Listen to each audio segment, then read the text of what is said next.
How to connect Phantom Wallet to Photon. Hey everybody, welcome back to a new video. In this video, we're gonna learn how we can connect Phantom Wallet to Photon. So without any delay, let's start with the process on how we can do it. But before that, don't forget to hit that like, share, and subscribe icon. So unfortunately, we can't connect the Phantom Wallet to Photon, but we can do the exact opposite. We can do the Photon to Phantom Wallet. After that, go on with the process on withdrawing and everything. Just go to Photon. After that, after going to Photon, just enable this option, slide it, and you'll be taken to this page.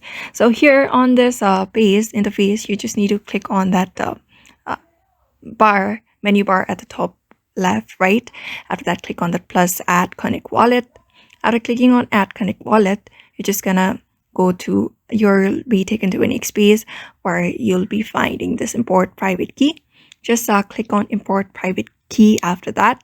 And after clicking on import private key, you need to enter your Solana and your name and enter your PIN. What is it PIN?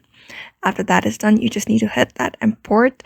After hitting the import, your Phantom Wallet Photon should transfer the money from Phantom Wallet to Photon.